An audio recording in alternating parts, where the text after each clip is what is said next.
आज बात करूंगा अमर शहीद भगत सिंह की। 1907 में इनका जन्म हुआ। लयालपुर नाम का गांव लाहौर में पड़ता था, आज जो कि पाकिस्तान में है।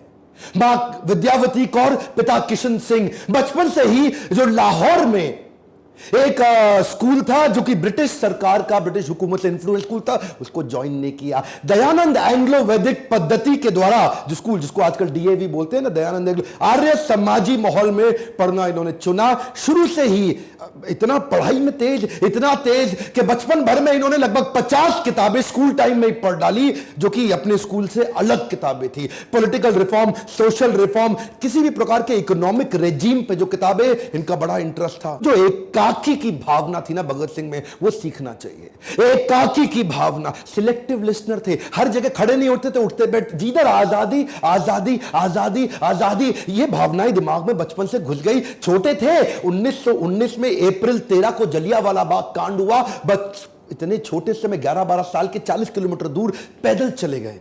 उसी जलियांवाला बाग में पहुंच गए। वो आवाजें कौन रही थी इनके दिमाग में, जो वो लाशें थी वहां पे, कितने लोग चले गए। काफी लोग तो वहां पास में पड़ा कुआं था, उसी में डूब गए, उसी में कूद के छलांग मार के, क्योंकि जनरल डायर ने जो गोलियां मारने का सबको आदेश दे दिया। कहते हैं कि आज भी उस कुएं से पानी निकालो तो उसमें रक्त की बूंदें मिलती हैं आज भी। ये वहां से खून से भरी मिट्टी को बर्तन में डाल के ले आए एक बोतल में, और घर में लाके इतने सुन्न हो गए। सोचो छोटा सा बच्चा है, क्योंकि इसके दिमाग में ना वो घुस चुका था। इसकी बहन ने पूछा क्या हुआ, बता दे क्या हुआ, इतनी देर से क्यों आया। ये बोला ये खून मेरे उन शहीदों का है, देशवासियों का, जिसका मैं बदला लूंगा, अंग्रेजों को मार भगाऊंगा। जब इनके पिता खेती किया करते थे ना, बोले आम की गुठली क्यों बोई, पिता से पूछते थे। पिता कहते थे बेटा आम लगेंगे, पेड़ लगेगा। ये कहते थे ठीक है जी, मैं बंदूक बो दूंगा ताकि बंदूकों का पेड़ लग जाए। इतने छोटा सा बच्चा क्या सोच रहा है, कहता है कि मुझे बंदूक इसलिए चाहिए ताकि अंग्रेजों को भगा दूं। 1920 के आसपास गांधी को देश से बहुत ताकत, बड़ा सहयोग मिल रहा था।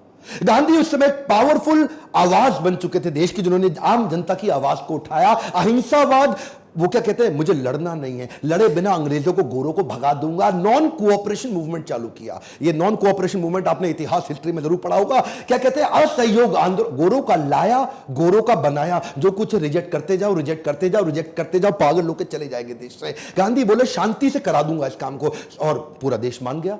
उस समय बड़े प्रभावित थे शहीद आजम भगत सिंह उनके विचार से, वो भी ज्वाइन कर गए। उन्हीं दिनों चौरी चौरा नाम का एक स्थान जो कि गोरखपुर में, बिहार के नजदीक आज भी पड़ता है, वहां पे 1922 में, उस समय 14 साल के रहे होंगे भगत सिंह, 1922 में इन्होंने एक पुलिस थाने के सामने जोरदार प्रदर्शनकारियों ने शोर मचाया। वहां एक बाजार में अंग्रेजी शराब बिक रही थी, अंग्रेजी कपड़े बिक रहे थे। वहां इन्होंने शोर मचाया कि गोरे वापस जाओ और ये कपड़े और शराब की बिक्री बंद करा दो। और जो वहां का जमींदार था, अंग्रेजों से इन्फ्लुएंस था गोरों से उस समय, उस जमींदार ने गुप्तेश्वर सिंह नाम के थानेदार को रिक्वेस्ट किया, भाई ये बंद करा दो, मेरा धंधा खत्म हो जाएगा, इसको बंद कराओ। और चौरी चौरा में तभी पुलिस वाले बाहर आ गए, उन्होंने हवाई फायरिंग करी, बोला बंद करो इस आंदोलन को।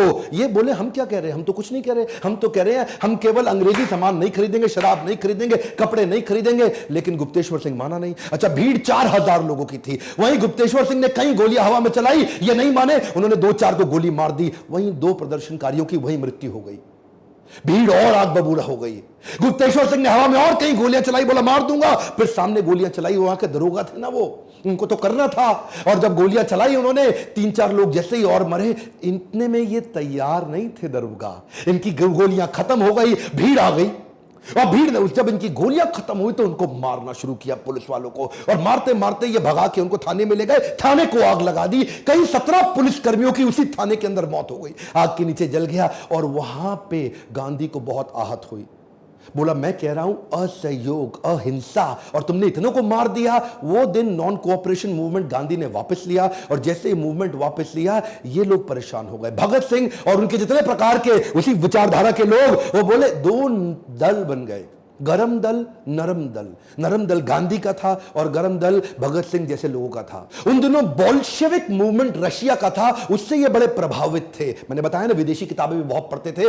बोल्शेविक मूवमेंट, ये बोले कि लड़ना पड़ेगा। अब तो बात ये थी कि हो सकता है अगर गांधी नॉन कोऑपरेशन मूवमेंट वापस ना लेते, आजादी जल्दी मिल गई होती। एक्चुअली उन दिनों ना भगत सिंह तो नाचा करते थे, आजादी मिलने वाली है, आजादी, क्योंकि नॉन कोऑपरेशन मूवमेंट सक्सेसफुल था, पूरा देश को सहयोग मिल रहा। गांधी ने वापस ले लिया, बोला अभी आप तैयार नहीं हो, आपने गुप्तेश्वर सिंह पुलिस वाले को और पूरे थाने को क्यों मार के खत्म कर दिया। गांधी ने रोक दिया पूरा आंदोलन। ये लोग उस समय आग बबूला, बोले अब लड़ना पड़ेगा। अब ये जो एक्चुअली ये ना हथियारों की क्रांति बाद में आई, भगत सिंह की पहले विचारों की क्रांति थी।